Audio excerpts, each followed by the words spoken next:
Hey, what's up? This is Robert from Escape the Fate, and you're watching Groovey.TV. Woo! Hey, this is Groovy from Colorado Music Buzz and Hollywood Music TV. I'm here with Robert from Escape the Fate. You're in the Uproar Tour, Denver, Colorado. How's it going, man? It's going great, dude. Yeah? It's going great. I'm stoked to play the show tonight. Right on, yeah. This town loves you guys. It's going to be freaking crazy. I hope so. It's a little bit weird today because this whole Uproar Tour has been, there's 2 stages, and the first stage finishes, and they open up the main stage, and that's when we start. Right. So, you know, everyone's settling in and everything. So sometimes the shows are awkward, sometimes they're huge. But today we're the first band, and we're going out at the same time as our friends in Hell or High Water. And so, you know, it might be a little bit tough today, but, you know, I think it'll be fine. I think it'll go well, so I'm excited. Yeah, I mean, this town loves you guys. Everyone always talks about it, you know. I love Denver. This is one of my favorite towns, and my girlfriend really loves it here, so it makes it even better, you know. I mean, I've interviewed you before, but doesn't Max have family here or something? Or? No. So I think Craig has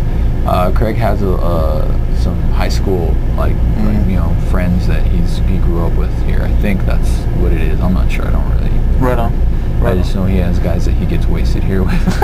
But then again, that's every night. So. So what's been the craziest town for you guys on this tour so far? In what way do you mean that?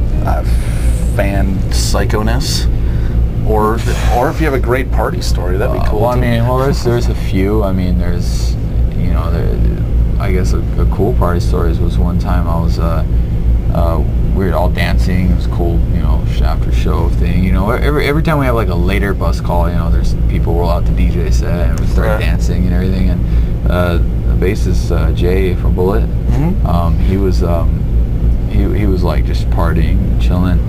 You know, I do my thing. A few minutes later, he's still in the same spot. Look at him, and the dude's eye is just bloody and swollen, and I mean a humongous gash. And he still has the same face, like he's just like dancing, smiling. I'm like, dude, what's going on? What's wrong with your eyes? I don't know. And he just keeps dancing. And I was like, this guy's out of his fucking mind, you know. But I love those guys, though, and we've played some great shows, though. There's been some awkward ones, you know, because we would play earlier, and you know, when the arena's not quite packed yet, it's sometimes it's a little awkward to play people who are way out there, you know, who are going nuts, but they're so far away from you. It gets kind of a little awkward. But then there's been some great shows, like when we were in Indianapolis. Surprisingly enough, there was, you know, we played for a good 20,000 people, and it was one of the highlights of my career, you know, where I'm just like, wow, I can't believe I'm doing this right now, you know. That was amazing. And the next day in Chicago was very much the same thing, and it was great. And you know, there's been some great shows, and you know, I guess another crazy place or whatever was somewhere in Canada where certain singers of bands. Fuck the singer of Seether. There, straight up. Fuck him. Not the band. Fuck the singer of Seether. He's a jerk, you know. And I'm not gonna say anything about his music. Nothing about what he does. Nothing like that. Him as a person, you know, he's very, very difficult man to get along with for no reason. Really? You know, yeah. He's done some really stupid stuff, and you know, he's caused a lot of problems with not only my band but other bands on the tour as well, and so that's been kind of interesting to try to go into social settings if you're around. And we had a party one night, and we were having a good old time. It was the first day of October, so we were having an Oktoberfest theme, and German polka music playing, and mixed in with a little bit of what's that band? The freaking heavy ass. The electronics. Have you asked the electronic polka band? No. They're metal as hell.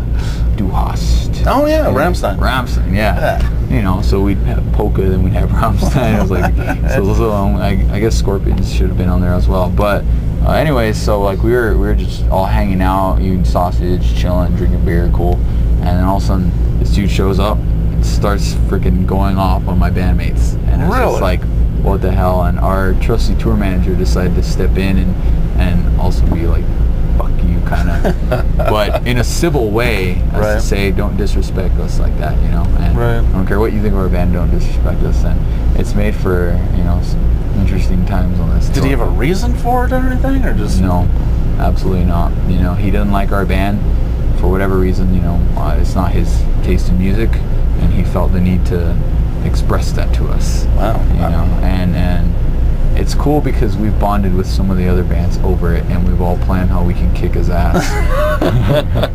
We're not gonna do it, but sure. you know, if he ever wants to start some shit, it might go down. But he walks around with a really big bodyguard. Oh, well, with that kind of attitude, I can imagine why. Yeah. So, fuck that guy. Fuck that guy. I'm not saying anything bad about his band. Fuck that guy. So that's what's crazy. What's been going on this tour. That's kind of crazy. That's pretty crazy because you want everyone to work together and be cool, and it's a long freaking tour. Especially at this point where we kind of all respect each other. Everyone's doing their own thing. I always respect them because I hear them all the time on the radio, and I respect what they do and their success. And Avenged Sevenfold's my favorite band, and Bullet are best friends, and everyone kind of has a mutual respect for each other. Everyone's doing their thing, and this guy just takes a big dump on it. My God. That's crazy, dude. All right, so for you guys, where are you going after Uproar? We're gonna head to the UK, nice. And we're gonna do a run there with our new friends and a funeral for a friend. Okay. So we'll Awesome. do some stuff out there, and it should be really cool. We're super excited to do it, and after that, it's kind of time to work on some new music and get that ready, and start planning out a headliner for early next year. Awesome. So that's what we're looking forward to, and so we're really excited to write new stuff and kind of recharge our batteries, and get the band situated and make sure everyone's happy and healthy, because it's been a long year since we haven't stopped since we first started writing our last album. Right. We haven't stopped at all, so it's kind of like go go go. Even if we're not on tour, it's still go go go, because you're in the studio and you're always got something on your mind, Right. And so it's like we kind of need to refresh, and everyone's burnt out, and everyone there's hostility, and you want to get everything out and feel good and go fresh start next year as well. So, absolutely. So that's what we're looking forward to right now as a band. Now, do you have any timelines on the new album or anything, or? As of right now, no. I mean, we just always want to keep fresh music going. We always just want to make sure that we don't leave our fans hanging for too long, and we just want to keep writing. We're inspired, our guitarist right now is in the midst of that's like all he's doing. So it's kind of like we have to do that, and just keep the music going. And right. So yeah. And unfortunately, you have to tour it and promote it because you get addicted to it, but then you get addicted to the shows, and so it's sure.